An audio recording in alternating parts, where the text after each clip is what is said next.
Bismillahirrahmanirrahim. Assalamualaikum warahmatullahi wabarakatuh.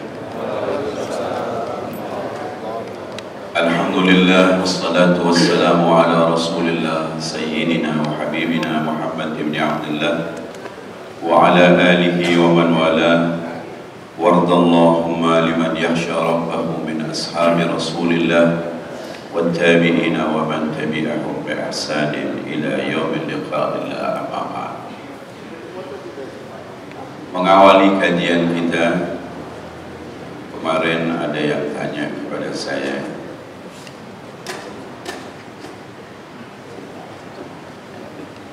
waktu saya membaca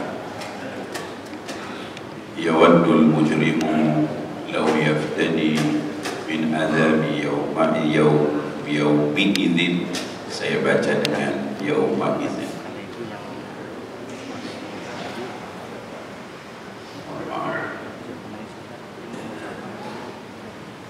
Karena ini Al-Quran, jadi saya harus menjawabnya dengan serius.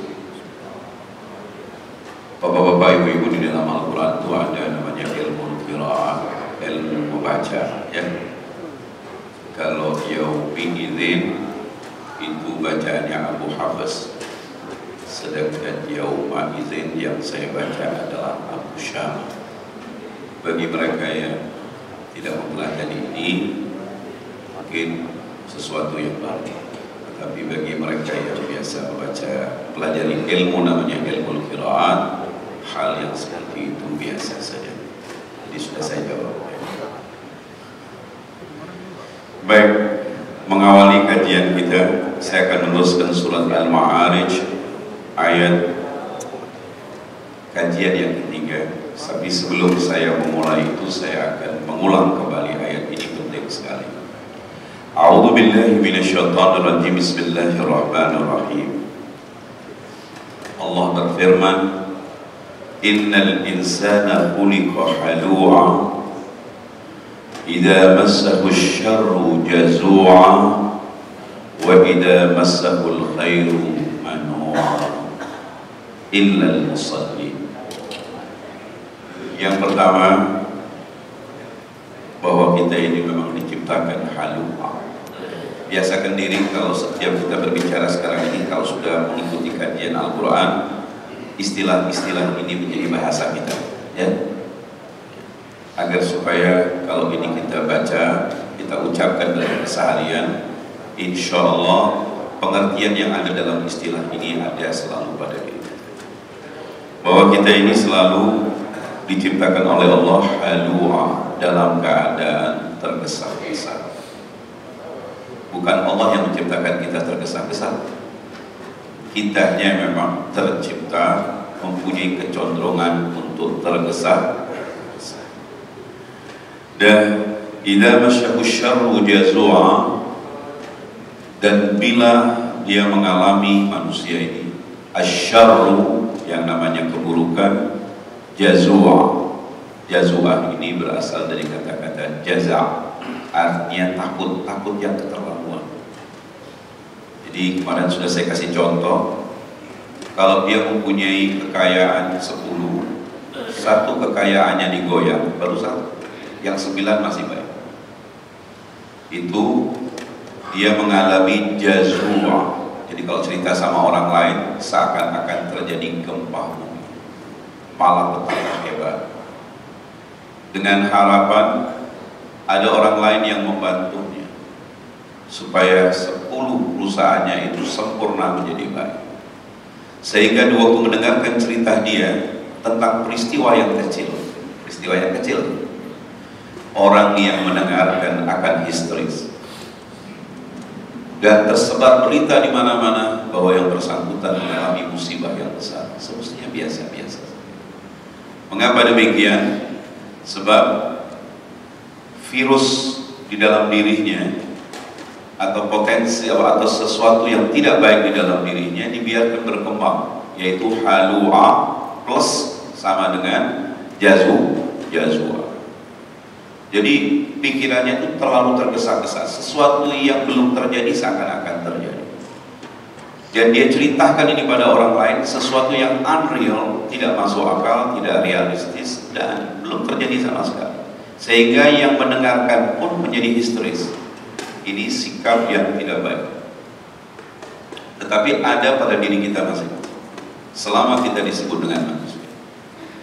Kemudian wa idza massakul khairu, dan apabila mengalami al khair, kebaikan, manua berasal dari kata-kata al-man'u, yaitu mencegah, artinya kikir, tapi tetap halua plus manua. Yang bersangkutan sudah mempunyai prasangka yang tidak baik kepada orang yang datang kepadanya. Sebenarnya belum tentu. Jadi kalau seandainya saya mempunyai tanah 10 hektar, nggak laku-laku, kok delalah katanya orang Jawa, laku dengan harga yang fantastis. Dengar teman saya, datang teman saya hanya ingin mengucapkan selamat atas terjualnya tanah saya.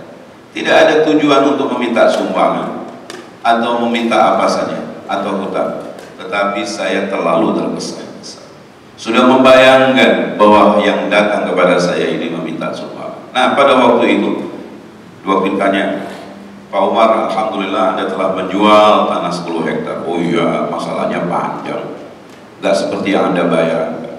Ini mungkin 2 tahun 3 tahun uangnya nggak cair. Walhasil selalu berbicara seperti itu dengan harapan apa? Biar yang bersangkutan ini tidak meminta apapun dari dia. Ini namanya mana? Itulah kita, Umar Ibrahim, Usman Ibrahim, Ibrahim Umar, siapapun namanya, selama dia manusia memang tercipta halua, jazua, manua. Cuma ingat, semua hal yang tidak baik ini bisa tertekan pada siapa? Illal musallin, bagi orang-orang yang menjalankan salat. Kajian kita mulai dari ini, meneruskan surat Al-Ma'arij bagian yang ketiga. Kemarin sudah saya katakan, saya sampaikan dalam kajian kita, apakah nanti sifat-sifat perbuatan-perbuatan, kriteria-kriteria yang baik-baik ini berdiri sendiri-sendiri, atau dia adalah merupakan sifat tambahan daripada orang yang disebut dengan orang-orang yang salat. Pertama adalah orang-orang yang salat yang terbebas dari sikap, insya Allah terbebas. Manusia nggak ada yang sempurna. Halua, jazua, manua. Nah, ini istilahnya.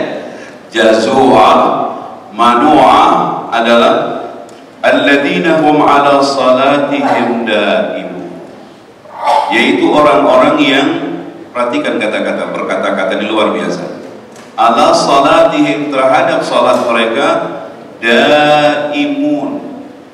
Kalimat daim, kalau banyak daimun, itu adalah berasal dari kata-kata dama. Ada sebuah hadis Nabi Muhammad SAW dari istri beliau Aisyah radhiyallahu anha, pernah Nabi mengatakan, khairul amal ma qalla wa dam, sebaik-baik amal adalah yang sedikit tetapi dilakukan dan secara istiqamah. Jangan nanti sholat tahajudnya 11 rakaat, kalau ikuti yang lain lagi 23 rakaat, kalau ikuti Nabi Muhammad nggak ada batasannya, semampu-mampunya sampai kakinya bengkak, ada misal, tapi kemudian tidur kailulah, tidur sedikit sebelum subuh, kemudian setelah itu tidur, bangunnya jam 7:30 pagi, itu misal. Ini namanya nggak istiqamah. Yang paling penting adalah kewajiban, baru kemudian sunnah-sunnahnya. Seorang tidak mungkin menjadi kekasih Allah kecuali menjalankan kewajiban-kewajiban terlebih dahulu. Baru yang bersangkutan, kalau istilah hadis, mazalal abdu yataqarrab alayya bin nawafil, kemudian hamba itu berusaha mendekatkan diri kepadaku dengan ibadah-ibadah sunnah. Sunnah penting, menghidupkan sunnah penting, tetapi ingat, sunnah itu dilakukan setelah kita menjalankan kewajiban-kewajiban. Ya. Masa masuk di sebuah perusahaan karena membayangkan lembur itu gajinya lebih mahal, datang kepada yang punya perusahaan, Pak bagaimana Pak, kalau saya jam 8 sampai jam 5 tidak masuk, saya masuknya jam 5 ke atas saja biar dapat gaji lembur. Justru kesempatan untuk lembur itu diberikan bagi mereka-mereka yang sudah menunjukkan loyalitasnya dalam menjalankan kewajiban.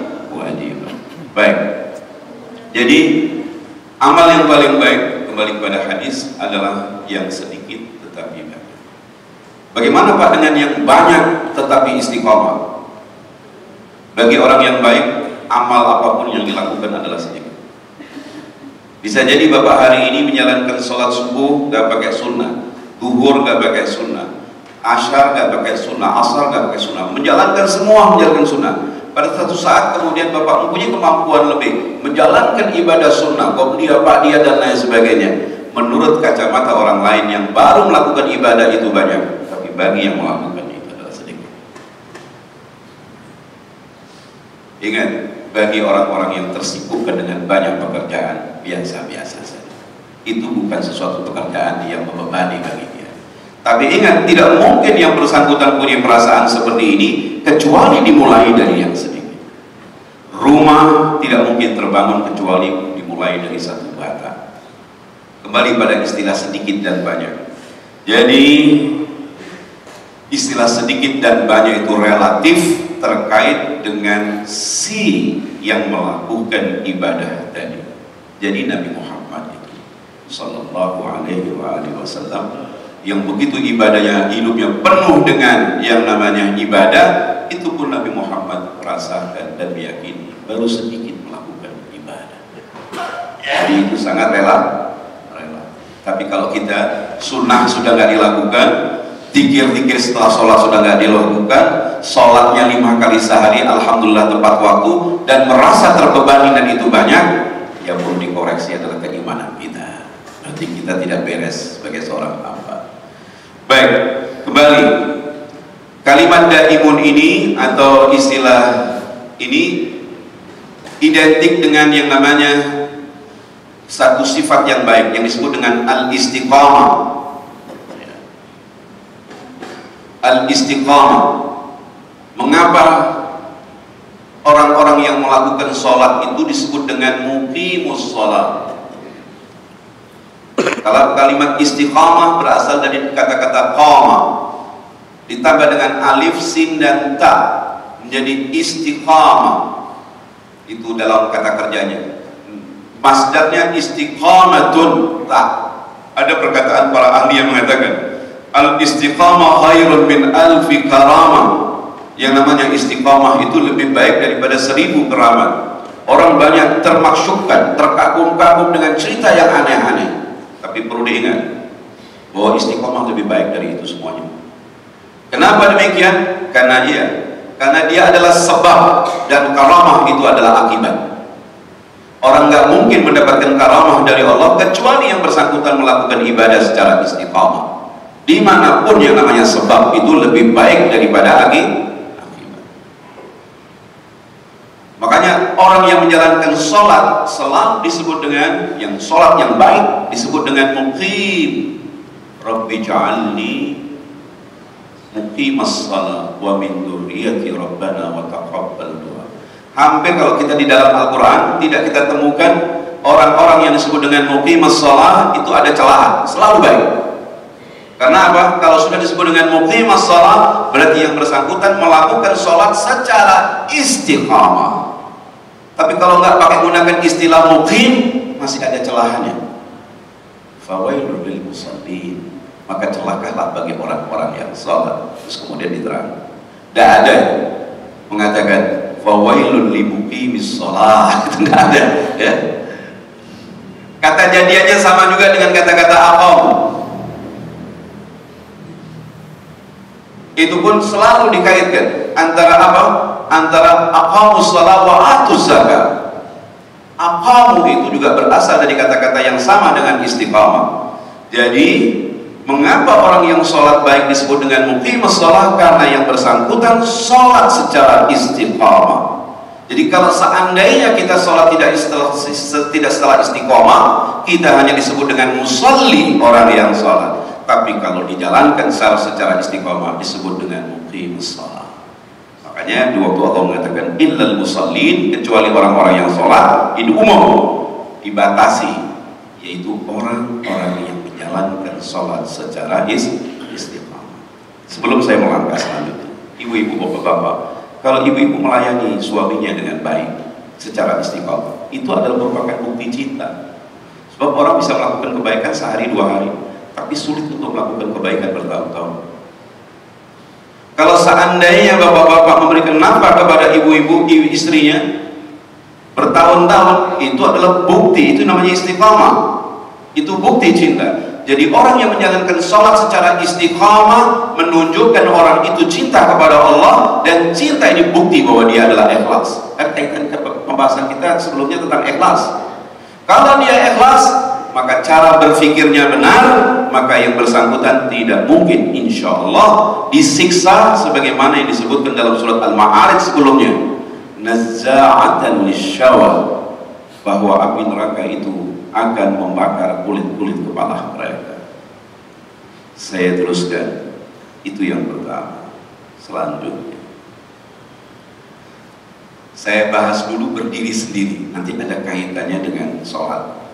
Walladzina fi amwalihim haqqun ma'lum lis-sa'ili wal mahrum.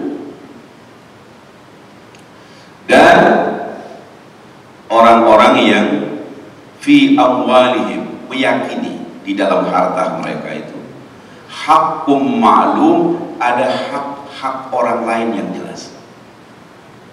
Jadi saya kalau punya uang, bapak-bapak punya uang, ibu-ibu punya uang, itu semua yang dimiliki itu adalah kita yakin di dalamnya bukan uang kita semua.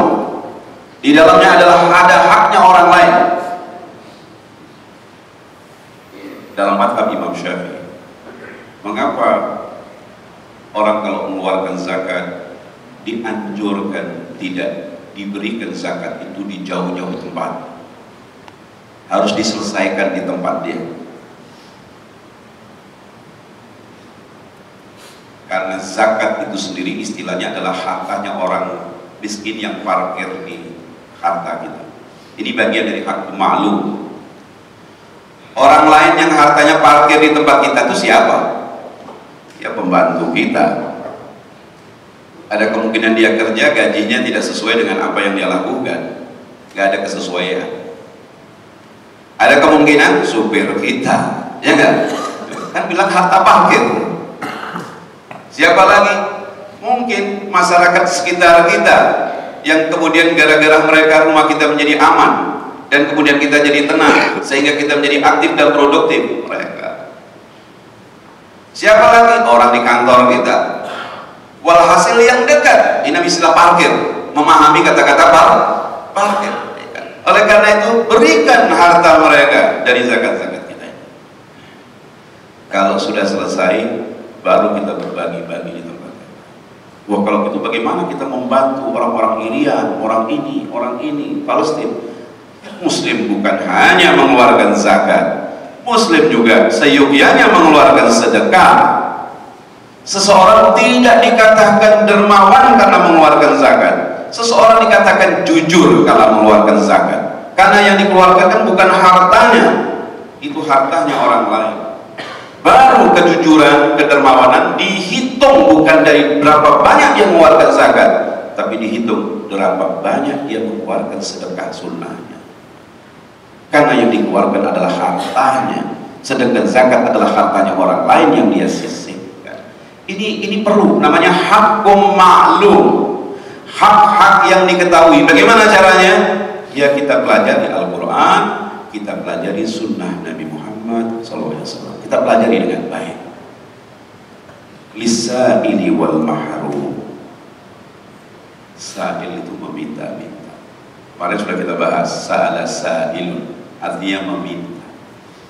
Wal mahrum, mahrum itu banyak tafsirannya, tapi ini saya akan sampaikan terjemahan yang sederhana dalam kajian kita ini. Mahrum itu orang yang terhalang untuk menjadi orang yang mampu oleh banyak faktor. Bisa jadi ada orang sukses kuliahnya, tapi karena faktor tertentu yang bersangkutan tidak bisa kerja dimanapun. Setiap orang meminta pekerjaan dia menolaknya, sehingga apa yang terjadi? Dia menjadi orang miskin. Tapi karena status keilmuannya tinggi, dia miskin dan tidak mau meminta-minta, malu. Maka dia menjadi orang yang miskin, hidupnya susah dan malu meminta-minta. Banyak juga kadang-kadang orang yang dia itu miskin karena faktor yang kita tidak tahu, banyak faktor. Tapi yang bersangkutan malu kalau datang kepada amil zakat dan mengatakan saya adalah keluarga miskin.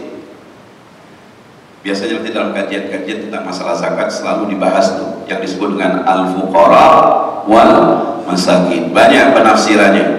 Salah satu di antara penafsirannya, al-fuqara kenapa didahulukan?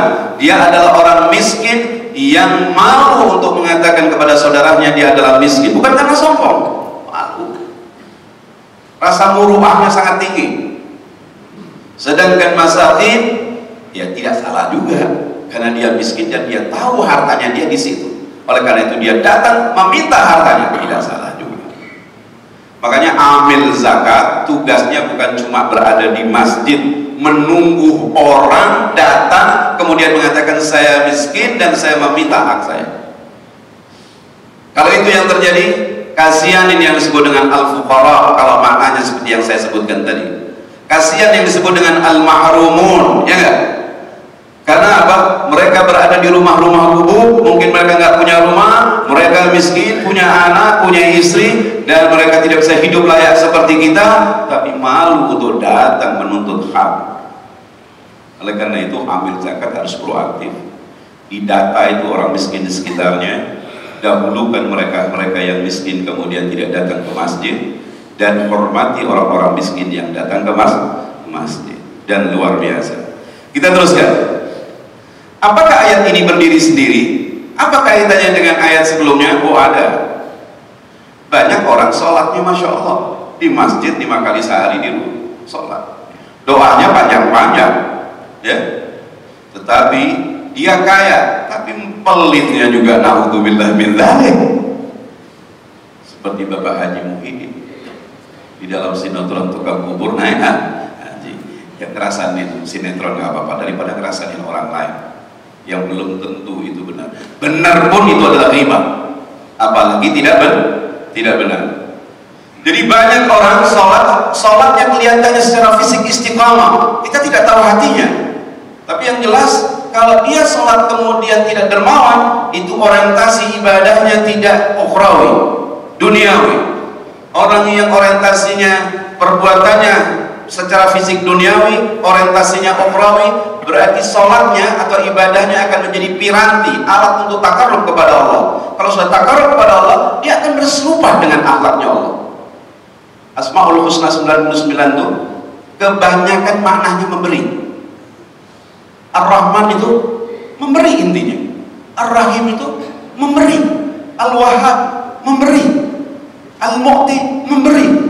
Oleh karena itu kalau orang melakukan ibadah secara fisik duniawi, secara non fisik hatinya betul-betul ukhrawi, maka dia akan berakhlak dengan akhlak Allah.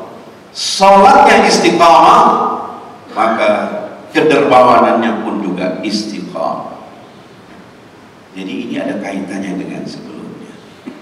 Yang pertama, tidak dianggap sempurna dan baik kalau yang kedua ini tidak ada pada orang yang bersangkutan.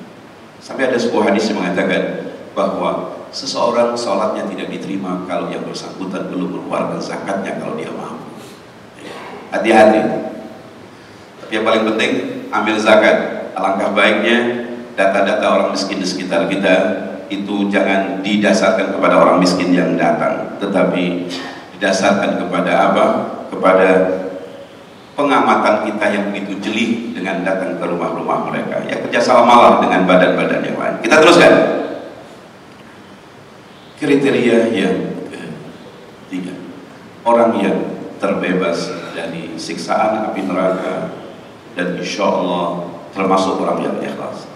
Walladzina yusaddiquna biyaumiddin, orang-orang yang mempercayai hari pembalasan. saya akan bahas tentang yusaddiq, kata-kata yusaddiq.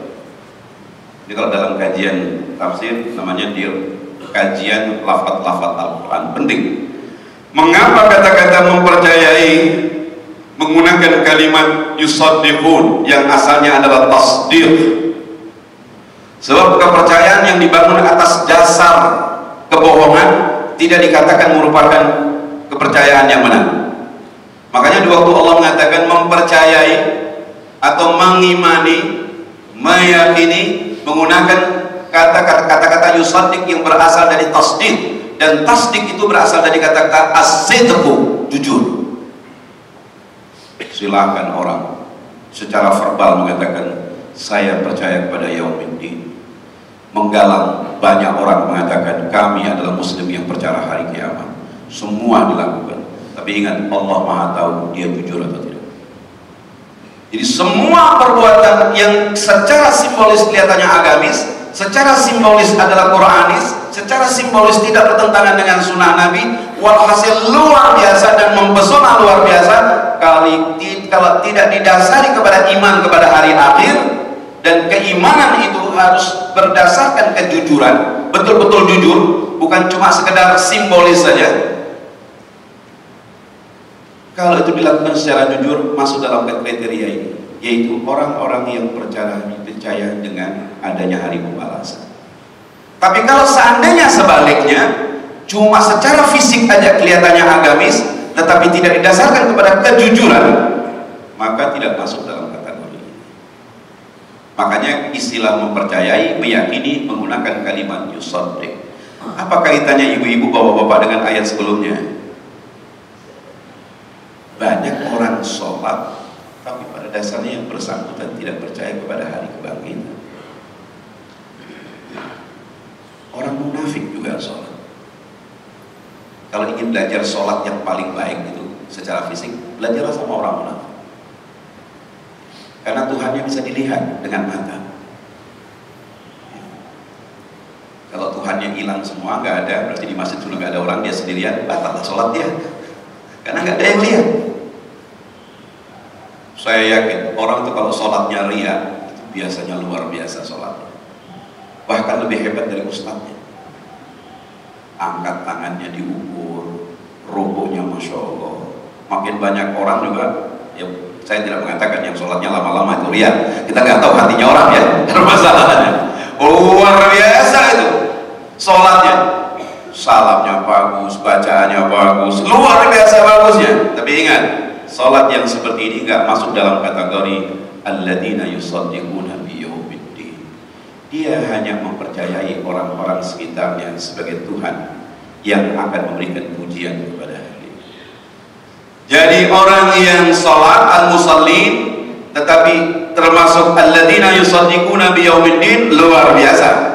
Jadi yang bersangkutan berdiri, sholat, melakukan ibadah sholat pada waktu yang bersangkutan, dia selalu meyakini bahwa apa yang saya lakukan ini dengan harapan adalah mendapatkan pahala, bukan hari ini, tapi pada hari pembalasan nanti. Nggak penting orang mengatakan saya baik atau buruk, nggak penting orang mengatakan apa, tidak penting. Yang penting nanti setelah saya keluar dari dunia yang fana ini, Allah akan membalas segala sesuatu kebaikan yang saya lakukan. Bapak-bapak, ibu-ibu, kalau dilakukan model seperti ini, kira-kira ikhlas gak? Ikhlas. Kalau orang yang seperti ini ikhlas, maka terbebas dia dari label kemarin kajian kita yang disebut dengan al-mujrim. Saya kemarin lihat-lihat dalam Al-Quran, itu kalimat al-mujrimun, al-mujrimin itu ada 32. Cuma dilihat, baca Al-Quran, baca ayat-ayat yang terkait dengan al-mujrim. Kalau dalam terjemahan cuma dikatakan orang yang melakukan dosa besar. Ternyata al-mujrim itu luar biasa, adalah orang-orang yang perbuatannya bersifat duniawi, orientasinya juga bersifat duniawi. Sudahlah bapak-bapak, ibu-ibu, tidak usah mengeluarkan duit banyak-banyak, zikir akbar, istighfar akbar, sholawat akbar, kubra. Tapi kalau tujuannya hanya mengusung seorang gubernur, ya, maaf omongan saya cuma dipotong. Itu potongnya jangan sholawat akbar atau misal ya, atau misal hanya mengusung seorang camat, hanya mengusung seorang lurah, janganlah. Tuhan jangan jadi kenalan untuk kepentingan-kepentingan sesat. Sebagai seorang muslim harus merasa Tuhannya dilecehkan. Melecehkan manusia nggak boleh, apalagi melecehkan Allah Subhanahu wa Ta'ala. Baik, kembali kita pada pembahasan kita. Jadi kalau orang betul-betul sholat dan percaya pada hari kebangkitan, hari pembalasan, dia mukhlis, dia bukan mujrim. Kalau dia bukan mujrim, insya Allah dia akan terbebas dari siksaan, sebagaimana ayat sebelumnya, innaha ladha nazza'atan lisyawa, dan begitu seterusnya. Kriteria yang selanjutnya, walladzina hum min adzabi rabbihim musyfiqun inna adzaba rabbihim ghairu ma'mun, yaitu orang-orang yang mereka min adzabi rabbihim, dari siksaan Tuhan mereka, musyfiqun, takut. Takut itu perlu dijabarkan dengan baik. Kalau dalam kajian ilmu akhlak ada dua, ada takut positif, ada takut negatif. Takut positif itu adalah takut yang menyebabkan orang itu makin berbuat baik. Tapi kalau takut negatif itu penyakit. Kalau ada pada diri kita, insya Allah kita stres. Stres jadi stroke dan gak lama meninggal dunia. Islam tidak pernah mengajarkan ini. Yang diajarkan adalah rasa takut yang positif. Itu pun Allah mengatakan, menguji kita, walanabluwannakum bisyai'in minal khauf, dan kami akan uji kalian, Allah menggunakan istilah bisyai'in minal khauf, dengan sedikit daripada rasa takut. Kenapa? Rasa takut itu bisa menyebabkan orang mati. Kalau ingin membunuh orang gampang, teror dia dari kanan, dari kiri, dari barat, dari timur, ya, diteror luar biasa. Lama-kelamaan dia ketakutan. Ada kemungkinan yang bersangkutan tidak mau keluar rumah. Lama-kelamaan bukan tidak keluar rumah, tidak keluar dari kamar. Lama-kelamaan mencurigai semua orang. Ujung-ujungnya mati. Senjata yang paling menakutkan membunuh orang adalah rasa takut. Kaum muslimin yang sekarang ini hijrah kemana-mana disebabkan karena akibat perang di Timur Tengah, bukan cuma karena kelaparan dan kehausan, tapi rasa takut yang luar biasa yang diciptakan, sehingga mereka lapar, haus, dan mati disebabkan karena rasa ketakutan. Makanya Allah mengatakan kami uji hanya yang sedikit saja. Itu kalau betul-betul dengan bukan yang sedikit, kita mati semuanya. Baru sedikit. Kembali takut kepada hal-hal yang layak untuk kita takuti, itu adalah merupakan ketakutan yang positif. Kepada siapa? Kepada siksaan Tuhan kalian. Kalau kita sudah takut kepada hal-hal yang dikatakan dari siksaan Tuhan kalian, kita akan berpikir bagaimana caranya untuk terhindar dari siksaan itu. Karena kita adalah makhluk yang diciptakan dengan akal. Barang siapa, menurut ada satu kutipan kata-kata yang luar biasa Imam Nawawi di dalam kitabnya, barang siapa yang cinta, dia akan mendekati dengan apa yang dia cintai. Dan siapapun yang takut dan akan berusaha untuk menjauhi apapun yang dia takuti. Jadi kalau seandainya kita cinta surga, ya kita berusaha untuk mendekati faktor-faktor yang menyebabkan kita masuk surga. Kalau kita takut kepada siksaan Tuhan kita di akhirat nanti, kita akan berusaha untuk menjauhi faktor-faktor yang menyebabkan kita tersiksa nanti di akhirat. Ini kembali walladzina hum min adzabi rabbihim musyfiqun, dan orang-orang yang takut kepada azab Tuhan mereka. Kalau dikaitkan dengan ayat sebelumnya, jadi orang yang dikatakan ikhlas adalah orang yang sholat, dan waktu sholat itu dia lakukan benar-benar karena dia takut masuk ke dalam neraka Allah Subhanahu wa Ta'ala. Luar biasa. Bahkan dalam surat At-Takatsur lebih hebat lagi. Ada orang yang derajatnya begitu tinggi. Dia sholat, dia belajar, dia sholat, dia belajar, dia sholat, dia belajar, dia amalkan sampai pada satu titik dia mendapatkan ilmu. Ilmunya apa? Ilmu yakin. Ilmu yang mengantar dia kepada sebuah al-yakin. Al-yakin itu adalah simbol keimanan tertinggi. Kalau sudah hatinya bersih, keyakinannya pada Allah luar biasa, apa yang terjadi? La tarawunnal jahim, Anda pasti akan bisa melihat neraka jahanam. Kapan itu? Di dunia ini. Allah singkat. Nabi Muhammad sallallahu alaihi wasallam itu dalam ibadah, semua yang gaib bagi kita dilihat oleh beliau dengan izin Allah. Bahkan kadang-kadang duduk Nabi Muhammad mengatakan, aku mendengarkan gesekan-gesekan serompahnya Bilal. Nabi Muhammad pun waktu Mi'raj dilihatkan banyak hal tentang neraka. Otomatis pulang dari Mi'raj sudah mukhlis, lebih mukhlis lagi, ya kan? Luar biasa. Begitu juga kalau orang itu kemudian sholat, jangan cukup sholat, ditingkatkan tuh nilai sholat kita. Kita pelajari, kita amalkan, kita pelajari, kita amalkan. Otomatis hati kita bersih. Kalau sudah hati kita bersih, ilmu itu mengantar kita pada al-yaqin. Banyak yang namanya hadiah-hadiah yang Allah berikan kepada kita, yang tidak perlu diceritakan pada orang lain. Dan itu benar secara Qur'ani. Kalau ini yang terjadi, saya yakin insya Allah ibadahnya yang bersangkutan adalah mukhlis. Bukan cuma mukhlis kalau menurut saya. Dalam istilah Al-Quran itu ada dua. Ada mukhlis, ada mukhlas, ya. Ada mukhlisin, ada mukhlasin. Kalau mukhlis itu berusaha untuk ikhlas, baru dari kita. Kalau mukhlas itu lain, diikhlaskan. Jadi sudah ada campur tangan Allah Subhanahu wa Ta'ala. Ya, kalau sudah dilihat-lihatkan yang seperti itu, namanya bukan mukhlis, namanya mukhlas. Makanya kita berdoanya jangan lupa, ya Allah jadikan kita termasuk minal mukhlasin, ya kan? Dan nggak mungkin jadi mukhlasin kecuali dimulai dari makanya kriteria ini. Dan ingat Allah mengatakan inna adzaba rabbihim ghairu ma'mun. Siksaan Allah itu sesungguhnya siksaan Allah itu ghairu ma'mun, tidak aman. Gak ada orang satupun yang mengatakan jangan khawatir, ntar kamu kalau masuk neraka saya jadi pembelanya. Saya mau ngomong itu sama malaikat Malik, ini saudara saya, tolong jangan sampai masuk neraka. Kecuali memang ada manusia-manusia tertentu yang Allah berikan untuk memberikan hak, memberikan syafaat. Sumbernya dari Allah, tetapi hak itu diberikan kepada Nabi Muhammad dan begitu seterusnya. Tapi tetap yang bersangkutan syaratnya satu. Apa itu? Yaitu tauhid, mengesahkan Allah Subhanahu wa Ta'ala. Kalau enggak bisa. Kita teruskan. Walladzina hum li furujihim hafidun illa ala aswadihim aw ma malakat aymanuhum fa innahum ghairu malumin faman ibtagha wara'a dzalika fa ulaika humul aadun. Saya akan terangkan, ini penting. Dan orang-orang yang li furujihim, terhadap farji mereka. Ini kajian. Jadi saya nggak mau melucu ini. Ya, kalau ada yang lucu memang lucu ya. Farji mereka. Alat kehormatan. Subhanallah, dalam bahasa Inggris bisa disebut dengan alat kehormatan. So kalau nggak digunakan dengan baik, orang itu tidak menjadi terhormat. Hafidun menggunakan isim fa'il. Berarti sabit, orang itu berusaha menjaganya dengan baik. Dia syukuri dengan baik. Tidak pernah digunakan kecuali dengan cara-cara yang syar'i.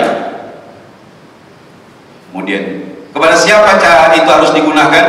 Dikatakan illa ala aswadi, kecuali terhadap suami maupun istri mereka. Bahasa Arabnya istri suami itu zauj. Zaujatun itu bahasa Arab modern, ya. Tidak ada dalam hadis ada istilah zaujatun. Azwaj itu bisa suami, bisa istri, kecuali kepada istri dan suami mereka. Melalui apa? Pernikahan yang syar'i. Gak perlu saya jelaskan. Ini yang menarik luar biasa. Auma malakat aymanuhum. Ini dunia luar Islam selalu mengatakan Islam masih menghalalkan perbudakan. Bahkan dalam Al-Quran kan kebenarannya tidak pernah berhenti sampai yaumul qiyamah. Ya, masih ada istilah hukumnya ini masih ada, tidak dihapus, tidak diamandemen. Auma malakat aymanuhum, yaitu dikatakan di sini sebut budak-budak yang mereka miliki. Saya jelaskan kalimat budak-budak pada waktu itu tidak dilihat manusia. Simbol orang dikatakan kaya kalau dia punya budak. Kedua, kalau dia mempunyai kunci Homer yang umurnya bertahun-tahun. Jadi mereka punya budak 100 tahun, 200 tahun ya. Masya Allah, ada teman akrabnya datang, wah, luar biasa.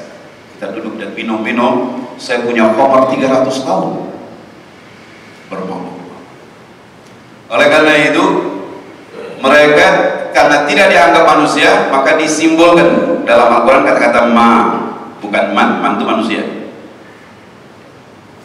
Al-Quran kan datang memotret keadaan pada waktu itu, ya kan? Secara historis inilah dia. Tapi perubahan apa yang dilakukan oleh Islam terhadap perbudakan? Sebab merubah mengatakan, kalau Islam datang mengatakan bebaskan semua budak, dan Muhammad ditinggal. Itu secara logika, walaupun tetap kekuatan Allah luar biasa, kebesaran Allah luar biasa kan, tapi hubungan dalam berkomunikasi antar ini sebagai manusia kita harus menggunakan logika. Nabi Muhammad adalah orang yang otaknya sangat cerdas. Ayat syariat ini turun kepada manusia untuk manusia. Oleh karena itu Islam datang melihat keadaan yang seperti itu, fenomena yang luar biasa.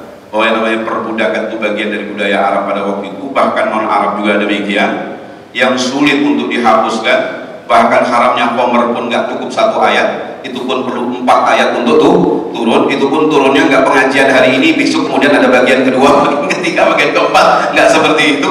Itu luar biasa, perlu itu kita kaji dengan baik. Atau misal, apa yang terjadi? Ini perubahan biasa. Perhatikan dengan baik kata-kata. Malakat artinya adalah dari kata-kata memiliki. Aimanuhum asalnya dari yamin, artinya sumpah.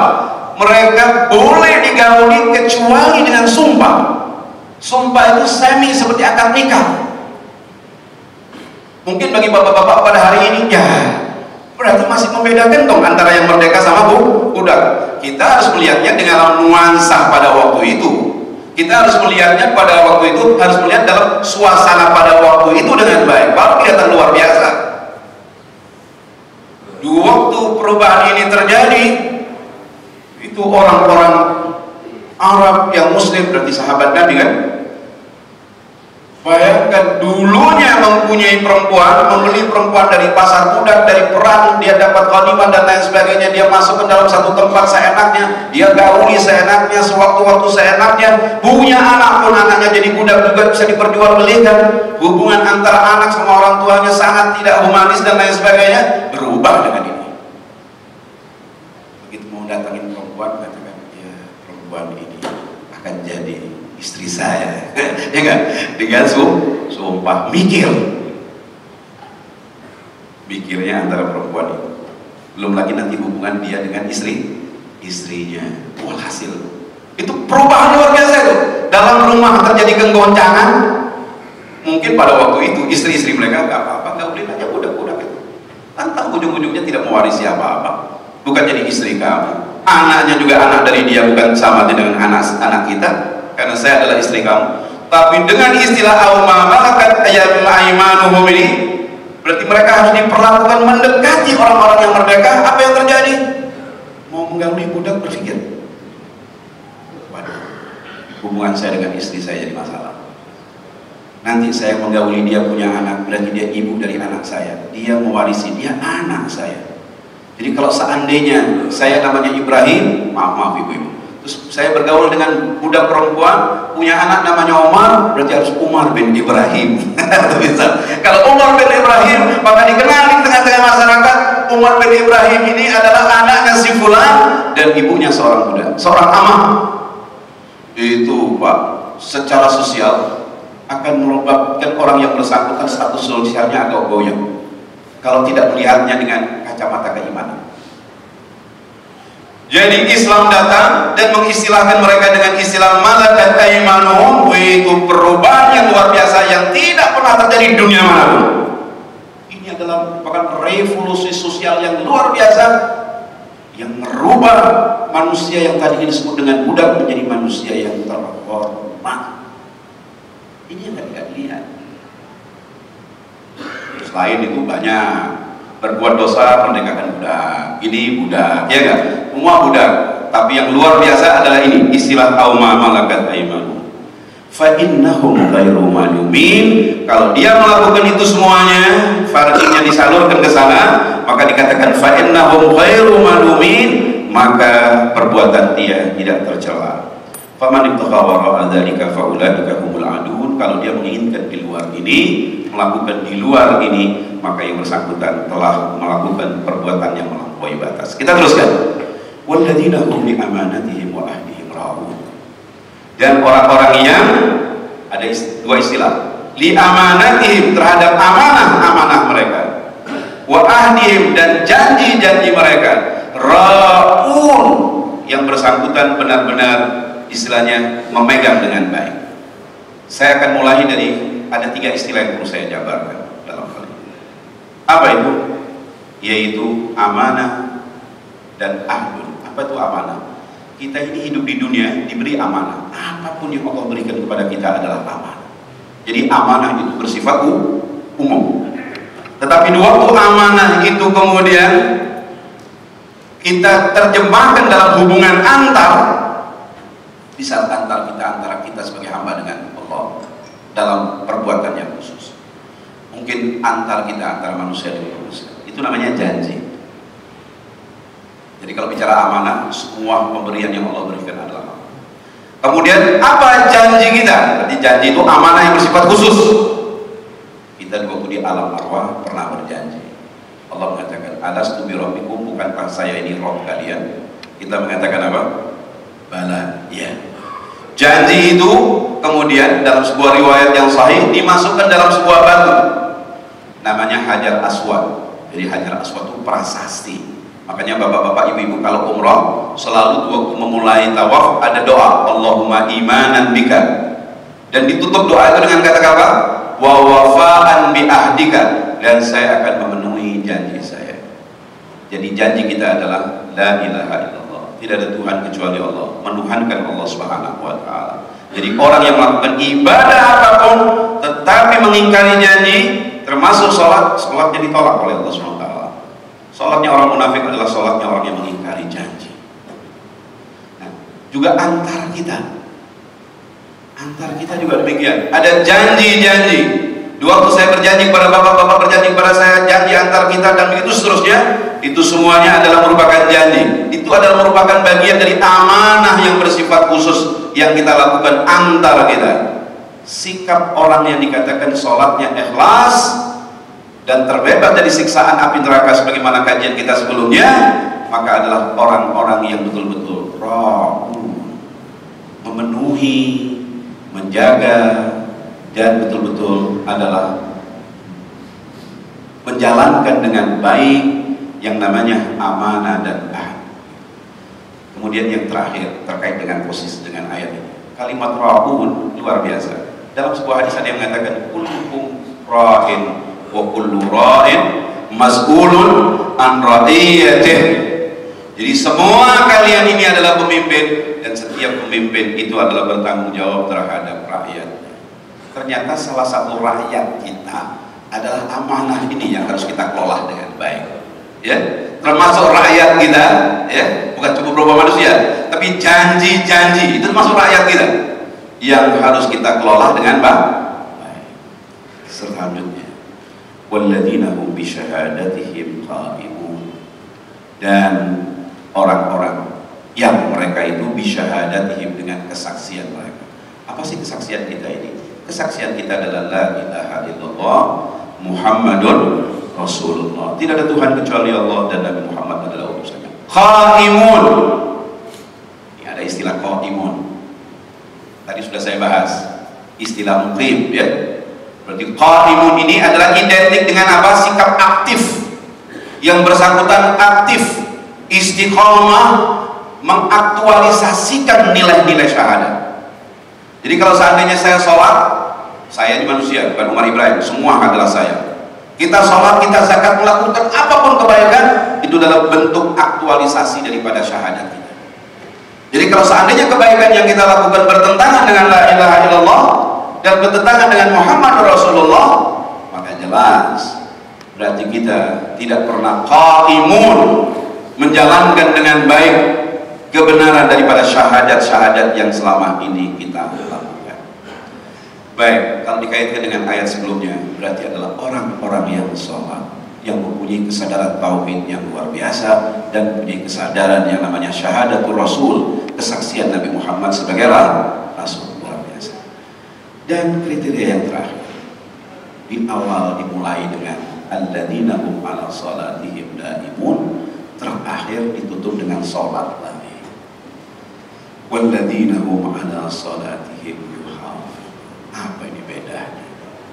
Kalau nggak salah dalam Al-Quran ada tiga kali istilah. Qad aflahal mu'minun alladzina hum fi salatihim khashi'un, ya. Yaitu kedua adalah daimun, dan yang ketiga adalah yuhafidun. Yuhafidun ini saya terangkan dulu. Yuhafidun itu artinya menjaga. Apa yang dijaga? Fisik dari sholat.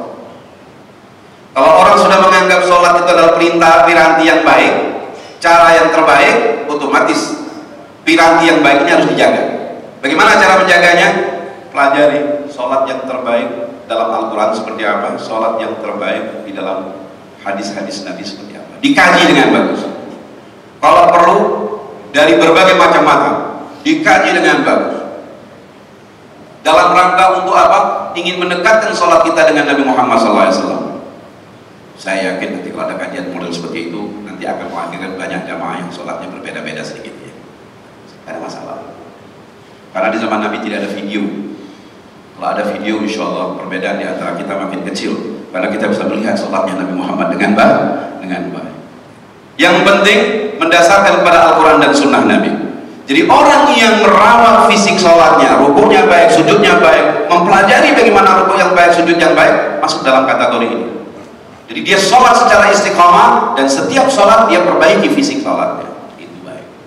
Keluar sedikit daripada surat Al-Ma'arij, surat Al-Mu'minun, ada istilah khusyuk. Apa itu khusyuk? Dan banyak pengajian-pengajian kita bertanya, Ustaz bagaimana salahnya sholat khusyuk? Singkat saja, karena ini di luar kajian kita. Orang nggak mungkin sholatnya khusyuk, kecuali 20 sholat dia ingat mati. Kalau masih sholat, kemudian bersangkutan masih kerasan imamnya, ini orang hafal Quran tapi bacanya nggak bagus. Masih kemudian berpikir nanti dari sini makan bubur ayam di mana. Kemudian di sini masih pikir kira-kira istri saya sudah menyiapkan nggak perjalanan menuju ke Bandung, ke Surabaya. Berarti yang bersangkutan masih berpikir ada waktu di luar sholat. Enggak. Kalau istilah hadis namanya sholat yang paling bagus adalah sholatul muwaddah, sholat selamat tinggal. Mungkin pengajian saya terakhir ini pengajian yang terakhir. Mungkin bapak-bapak, ibu-ibu, ini adalah merupakan pengajian yang terakhir. Kalau kita punya keyakinan ini yang terakhir, kira-kira khusyuk enggak? Ikhlas enggak? Ya ikhlas. Karena enggak ada sesuatu yang paling baik. Kita berusaha untuk husnul khatimah masalahnya. Jadi kalau seandainya sholat kemudian ngangkat tangan, kita yakin mungkin tangan saya belum sampai ke perut saya meninggal dunia, insya Allah khusyuk. Itu adalah merupakan sholatul muwaddah. Jadi kalau mau khusyuk, caranya adalah sukalah kita mempelajari tentang hal-hal yang terkait dengan kematian. Kalau perlu sukalah ziarah-ziarah kubur yang disunahkan oleh Nabi Muhammad dengan harapan biar sholatnya khusyuk. Baik, kita kembali pada ayat. Jadi al-musallin, orang-orang yang sholat dengan berbagai macam kriteria tadi, kalau dilakukan dengan baik, insya Allah orang itu ikhlas. Insya Allah orang yang bersangkutan akan terbebas daripada siksaan api neraka yang kita sebutkan dalam kajian sebelumnya. Kalau ini yang terjadi, yang bersangkutan insya Allah akan menjadi penghuni surga. Karena ayat ini kemudian ditutup dengan firman Allah yang berbunyi, ulaika fi jannatin mukramun. Dan mereka-mereka ini dengan berbagai macam kriteria itu berada dalam surga, taman-taman surga, mukramun, yang luar biasa, ada kata-kata mukramun, dimuliakan. Kenapa dia dimuliakan? Karena di waktu di dunia dia memuliakan Allah Subhanahu wa taala. Karena di dunia dia memuliakan Allah, maka di surga pun dia masuk surga mukramun dalam keadaan dimuliakan juga. Para hadirin dan hadirat, itulah merupakan kajian surat Al-Ma'arij bagian yang ketiga. Insya Allah pada waktu yang akan datang, bila memungkinkan, kita akan kaji surat Al-Ma'arij bagian yang terakhir. Dari saya sekian, bila ada 1-2 pertanyaan yang mau disampaikan saya.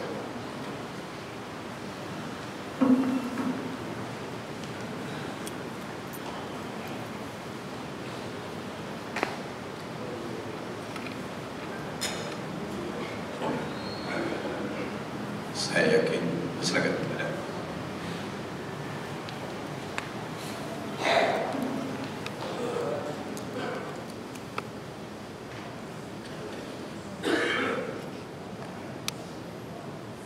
Terima kasih.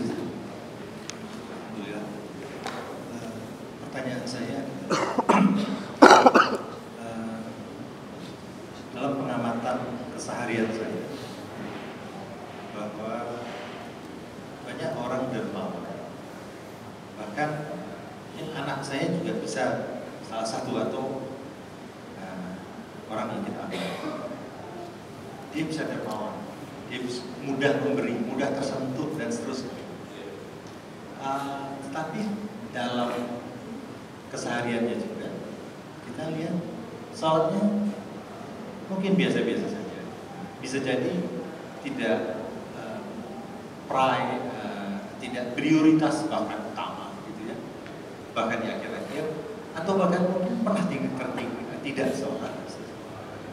Bagaimana kita bisa menerangkan bahwa sholat yang seperti apa tadi penjelasannya, yang memberikan dampak bahwa orang ini dermawan ini memang karena proses sholat. Terima kasih, Ustaz. Baik, pertanyaan yang luar biasa.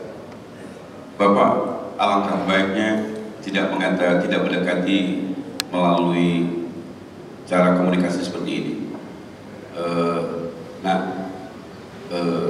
Kamu dermawan, kedermawanmu baik, tetapi kedermawan ini tidak akan ada nilainya kalau kamu tidak sholat. Jelas anak itu akan makin jauh dari sholat dengan bahasa yang seperti itu.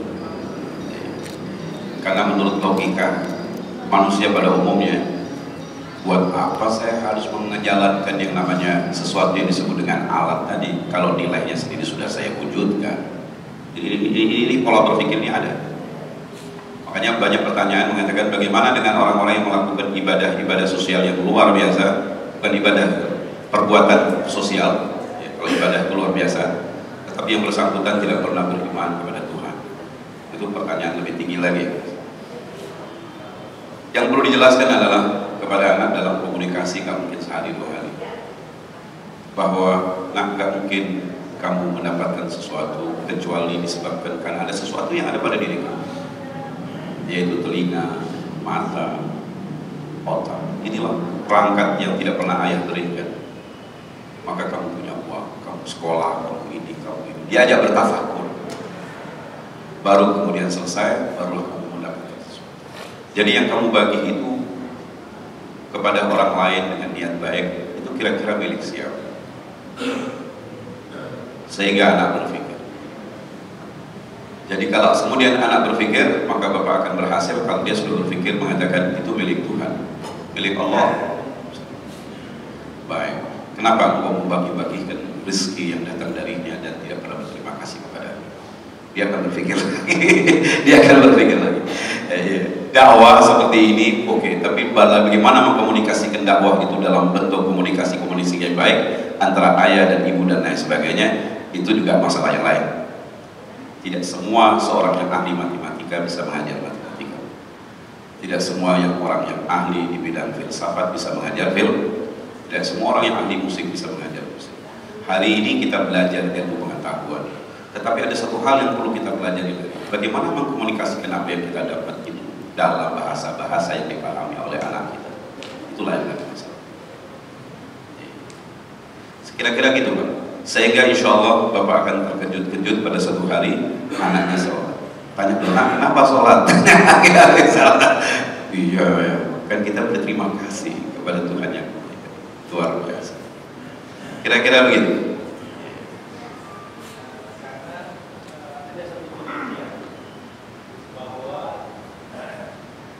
Ada satu penelitian bahwa ternyata kalau orang itu memberi, baik dia beriman atau tidak, maka ternyata dilihat, diperiksa hormon di otaknya. Itu hormon kebahagiaan namanya. Ada beberapa hormon, dopamin, itu ternyata tinggi pada orang-orang itu. Makanya tadi saya melihat bahwa orang-orang yang dia memberi gitu, itu memang dia menemukan kebahagiaan yang lebih gitu, daripada menerima. Nah, artinya bahwa bagaimana kita bisa menerangkan sholat itu akan menyebabkan orang nanti akan mampu menjadi orang-orang yang memberi. Iya. Nah, itu yang maksud pertanyaan saya. Baik. Pak, jawaban saya tadi adalah terkait dengan bagaimana mengkomunikasikan bahwa sholat itu harus dilakukan. Kaitannya dengan nilai kedermawanan yang sudah dilakukan oleh anak bapak. Kalau kita berbicara sholat itu sendiri, berdiri sendiri yang mau kita bahas. Nah, itulah. Ini pertanyaan yang luar biasa. Ini ada dalam keluarga-keluarga kita, ya. Sesuatu yang luar biasa. Nah, kalau itu yang terjadi, ini kita bicara tentang dalam agama kita. Ada tahap-tahap. Jangan khawatir, anak kita yang belum balik kalau nggak sholat masuk surga insya Allah. Kalau belum balik ya, makanya kita diperintahkan untuk mendidik anak kita melakukan sholat sebelum dia usia 7 tahun. Mendidik itu tidak harus bersifat pakai ayat, pakai hadis, itu juga dipakai kan, disampaikan. Tetapi dalam bentuk contoh-contoh. Bapak ibunya sholat, bapak ibunya baik. Kakaknya sholat, kakaknya baik. Sehingga dia menganggap, punya anggapan, ada stigma yang diambil oleh masyarakat bahwa inilah merupakan sumber dari semua kebaikan. Ini adalah alat yang menghubungkan antara saya dengan sumber kebaikan. Otomatis dengan cara yang seperti itu, anak akan terbawa kepada sumber kebaikan. Siapa sumber kebaikan? Ini prosesnya. So, terus terang aja, kegagalan kita dalam segala hal itu karena kita tidak mampu untuk melakukan komunikasi dengan baik. Dua negara aja perang gara-gara komunikasi baik. Dalam dakwah juga gitu, komunikasi. Dakwahnya kan komunikasi. Jadi dengan cara yang seperti itu, insya Allah akan terjadi nanti sebuah proses. Bukan cuma karena di waktu dia dermawan kepada sesama manusia dia kemudian bahagia. Dia pun di waktu akan memberikan apa yang telah diberikan, memberikan apa yang telah diberikan oleh Tuhan kepada dia. Maka akan ada semacam kegembiraan yang lebih hebat waktu dia memberikan sedekah kepada orang lain. Allah memberikan segala-galanya, sekarang waktunya saya harus memberi. Waktu dia sholat, dia merasa memberikan sebagian waktunya, kan gitu. Semua luar biasa. Jadi mungkin akan sama apa yang dirasa oleh si anak waktu melakukan sholat.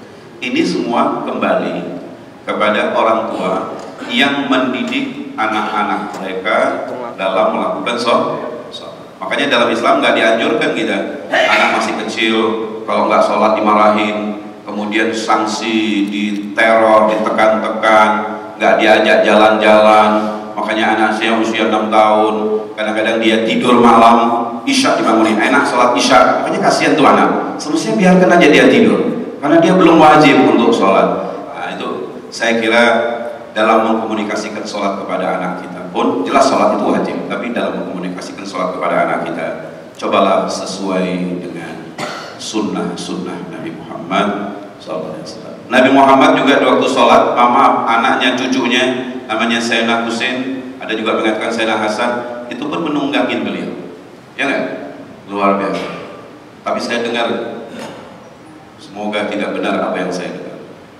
Gara-gara peristiwa ini yang diriwayatkan dalam hadis-hadis yang sahih, kemudian ada orang mengatakan cucu Nabi nakal. Gak ada anak kecil nakal. Dalam dunia pendidikan tidak dikenal dengan istilah anak nakal.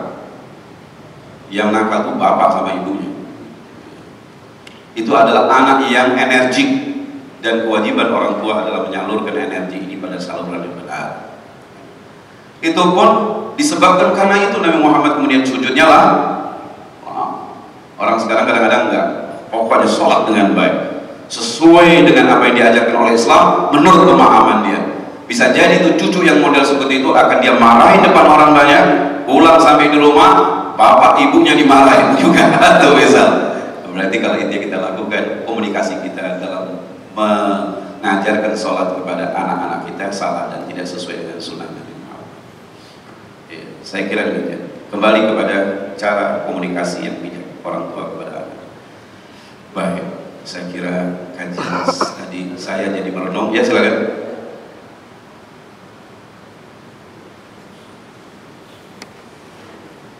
Pertanyaan yang bagus, terima kasih. Assalamualaikum warahmatullahi wabarakatuh.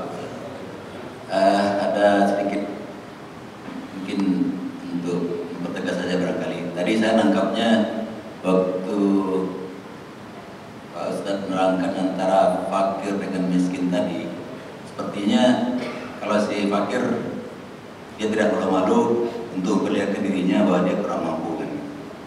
Mungkin kalau kayak di sini contohnya barangkali yang kayak di pinggir-pinggir jalan apa-apa minta-minta barangkali masuk fakir gitu. Tapi kalau yang miskin tadi dari Ustaz jelaskan itu tugasnya amil zakat untuk mencari bahwa ada orang miskin itu sebenarnya tapi dia malu atau masih gengsi nyatakan bahwa dia kurang mampu. Nah, saya kebetulan baru pulang umrah minggu lalu di Masjidil Haram itu saya baru ingat di situ ditulis bahwa ini adalah tempat jual makanan untuk poor people katanya. Saya tulis, saya lihat tulisan Arabnya itu lil fuqara gitu. Apa memang seperti itu? Terima kasih. Itu terjadi perdebatan perbedaan antara makna fuqara dan masakin. Tapi yang jelas secara real di tengah-tengah masyarakat kita, masyarakat itu ada yang as-sa'il dan mahrum. Ada yang miskin dan meminta haknya ya. Bukan meminta-minta pinggir jalan, meminta haknya, kaitannya dengan zakat. Kalau zakat itu kan bentuk haknya orang miskin yang harus diberikan. Ada juga adalah yang mereka malu untuk meminta. Tugasnya amil zakat bukan cuma ngurusi yang tidak meminta-minta, semua itu amil zakat kerjaannya, ya kan? Baik yang sa'il maupun mahrum, baik yang fuqara maupun masakin.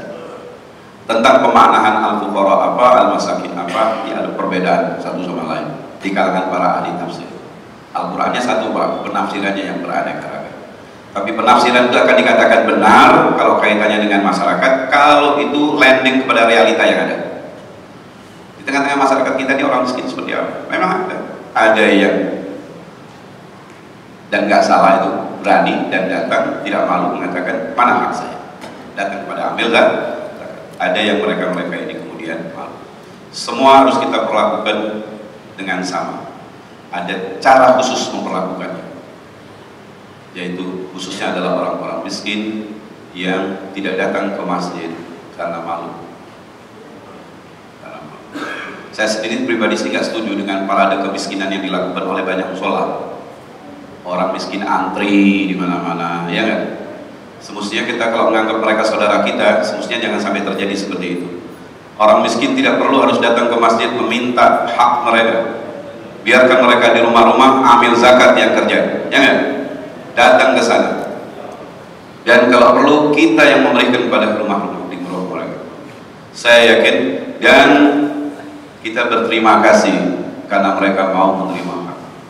Kalau ini yang dilakukan, insya Allah, maaf kalau bahasa saya tidak begitu terlalu sopan, kita tidak menjadikan saudara-saudara kita yang miskin dipermalukan dengan antri yang model seperti itu. Alangkah baiknya. Kalau seandainya itu terjadi, al-fuqara al-masakin artinya berubah lagi Pak, sesuai dengan beberapa penafsiran. Al-fuqara ada menafsirkan adalah orang miskin yang bersangkutan sudah punya rumah dan kebutuhan pokoknya juga terkurangkan.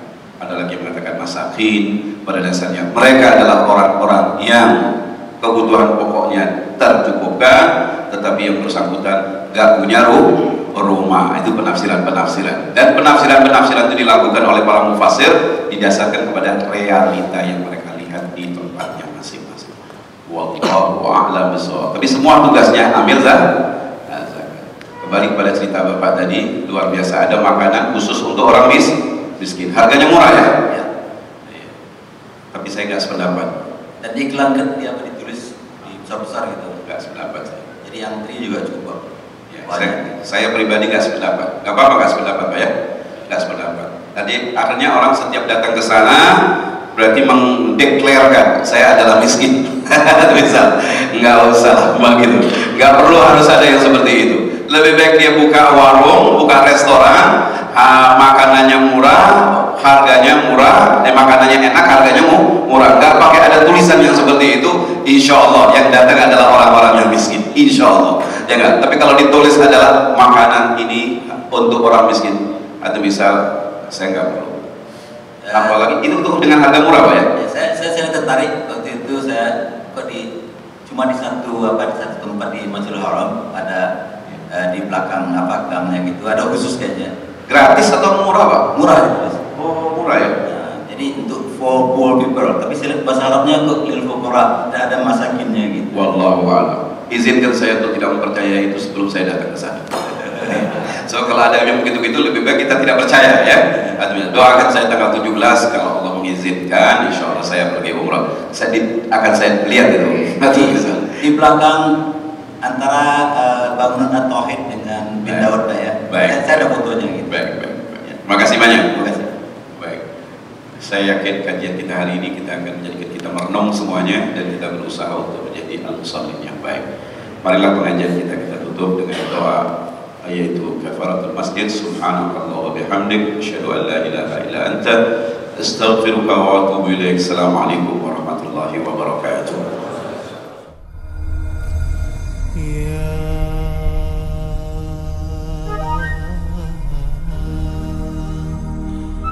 Ya Rabbi salli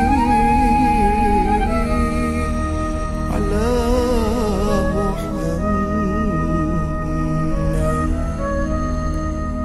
Allahumma salli ala Sayyidina Muhammad wa ashghil li Allah